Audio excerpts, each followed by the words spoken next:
Hi, my name is John Prey. I am the senior media and political consultant at preyandpreycommunications.com.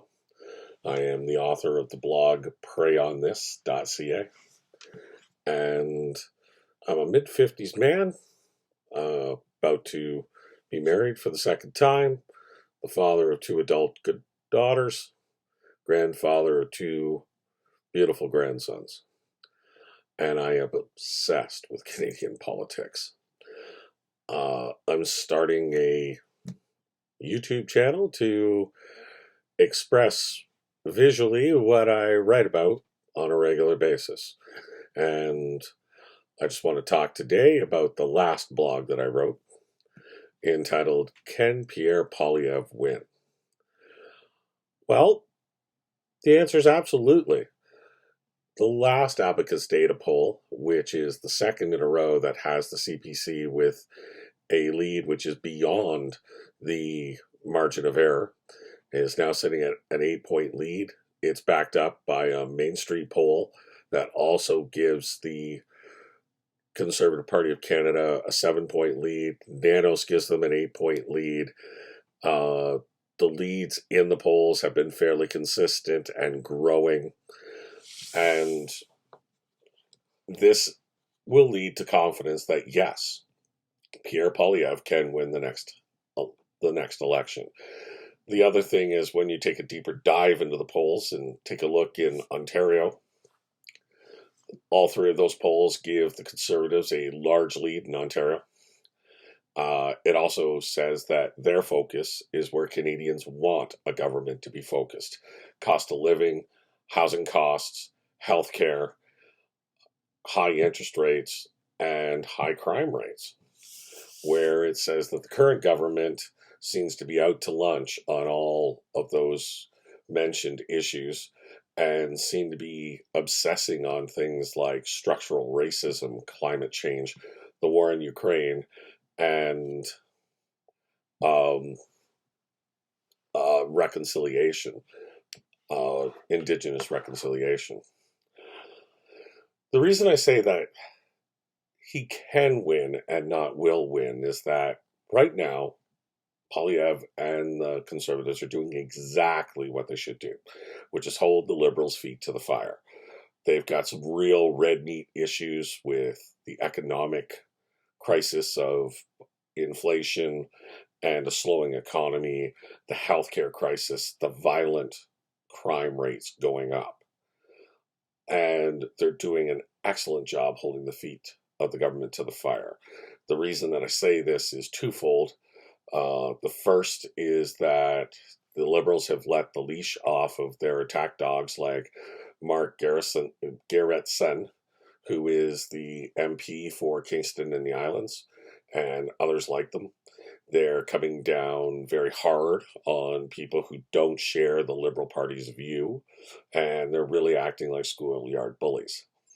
The other is that when Pierre is going to his go-to catchphrase right now, Canada is broken and the Liberals broke it, you see Justin Trudeau going to friendly media like the Toronto Star. He's saying Canada's not broken, and he's also doing that in front of his own supporters. And he's saying things like, there's a lot of anger out there, but it's anger caused by Pierre Poilievre stirring the pot, creating this anger, and saying things like Poilievre longs for a time when men were men and white men ruled. That's what him and his supporters wants. I guess that's supposed to be everybody who supports a party except the Liberal Party of Canada are racists who are looking for a time when white supremacy ruled. Mic drop. It's pretty high school. I'm the popular kid, why are you turning on me type of behavior from the Prime Minister. And it's not a very good look from a man who's supposed to be the leader of the country. On top of that, it also shows the obvious, which is, hey, Justin, the last time I looked, you're a white man and you have the top job in this country. I don't know if that's because he doesn't identify as a white man or because every time he looks in the mirror he sees himself in blackface, but reality can hurt sometimes. But the reason that I say the, the CPC can win and not they will win is that elections are not just about polls.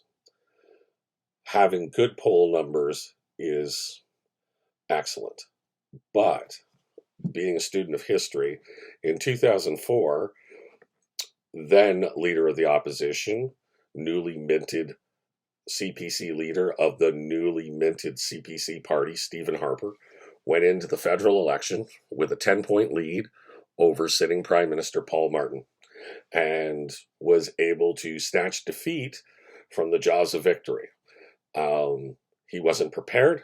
The ground game wasn't ready. And there was just not a great vetting of candidates, and a couple of landmines exploded.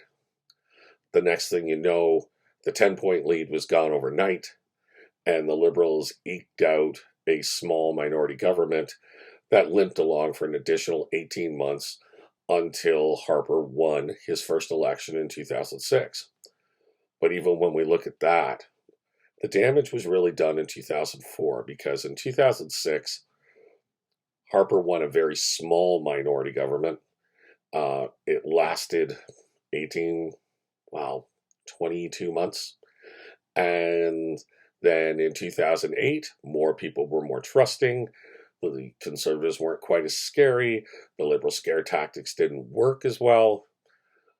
A much larger, much stronger minority government was bestowed upon Prime Minister Harper. But it really wasn't until 2011 that, Mr. Harper won a majority government and was able to really enact the policies of the Conservative Party of Canada.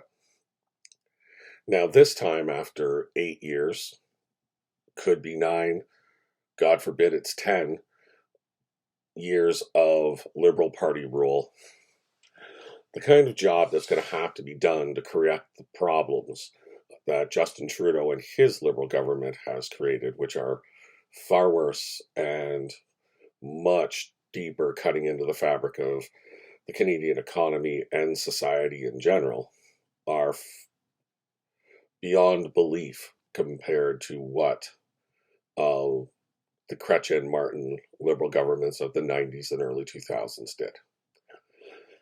So, in my professional opinion, and I do get paid by politicians for that professional opinion, these are the three things that, in my opinion, Poilievre and the CPC need to bring forward to guarantee an election win. The first is to continue doing what you're doing. The Liberals are doing a fantastic job of defeating themselves right now. They appear to be a government that is old, out of touch, arrogant. They have lost focus, and they don't understand what mainstream Canadians are suffering from. Hit them with their bad policies. Make sure that they wear it.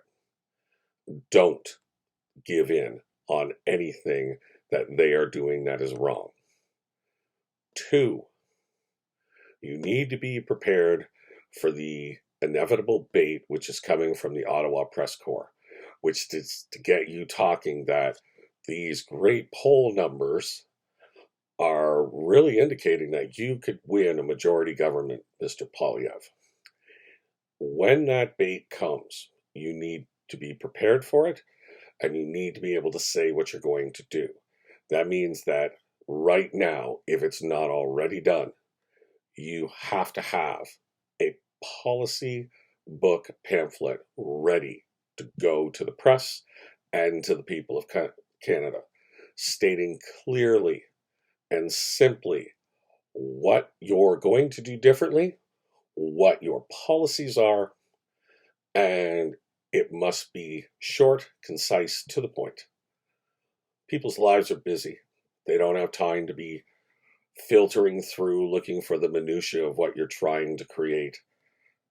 Throw it out there in clean, clear, precise language that quickly gets to the point. Secondly, you have to have a full slate of candidates ready to run in all 338 ridings. And not just in our ridings that we know are safe or that have already, by the polls, been shown that in the next election are going to vote conservative. We need to get great candidates that are well vetted, that do not have skeletons in the closet, or if they do, we know what the skeletons are and we're prepared when they are found. We do not need the bombs going off that happened in 2004 when one member of parliament who was running for the CPC came out and compared abortion doctors to terrorists. We do not need a conservative who's socially conservative who says that we can rewrite gay marriage. That's not where Canada is at. That's not where the party is at. But we don't need that kind of landmine going off. We don't need someone who's going to be extremely anti-vax and going on about how vaccinations have hurt and killed people. We need to make sure that we don't have the political crazies running for us. We have good, competent, intelligent, caring people who are above reproach. Because when the Liberals get into trouble, which they are in, they have shown in the past that they are rabid dogs and that they will go to the most vile political tactics possible. We know that what's coming is that conservatives are a bunch of gun fanatics who are tied to the National Rifle Association in the United States. We know that they're going to come and say that a vote for Poilievre will take away a woman's right to get an abortion. We know that they're going to come and say, when this man was first in Parliament, he voted against same-sex marriage. That was when he was 24 years old, very soon after his parents had divorced and his father had come out as being gay. I think the fact that his father and his father's partner were at the CPC convention when he was declared leader, and that he was announced and pointed out by his son that Pierre does not have those feelings today. But we need to be prepared for when that starts to happen. Lastly, we need to have a good ground game. Before there's an election, we need to make sure we have our volunteers lined up, we have our paid staff ready to go, the war room is set, and that we are going to define the election. We are going to set the ballot box question. We are going to drive the narrative. We are not going to be playing defense the whole time. Let's remember, the media has lots of reasons to determine that we are the enemy. The CBC especially, with Pierre saying that one of his first acts in Parliament will be to cut off all funding for the CBC. It goes without saying that cutting off the assistance to other mainstream media outlets like CTV, Global, and other print publications will quickly follow, if not be in the exact same bill. The media is not going to be our friends. Finally, don't rush the election. It is pretty obvious, if we listen to economists, that there is a recession coming to the United States.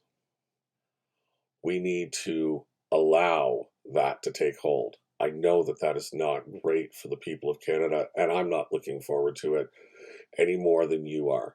But this is the Liberals who have caused this, and they need to wear it. And be very, very calculating when we release our policies. Do not do it too early, because the Liberals will steal them. Do not do it too late, because it will not be enough time for the Canadian voter to digest it. In closing, I would like to say that it is my considered, educated, and experienced position that Pierre Poilievre will win the next federal election and he will be an excellent Prime Minister of Canada. But let's not rush it. Justin Trudeau should never be underestimated. He has won 3 straight elections. So let's just make sure he doesn't win a 4th. And that is prey on this.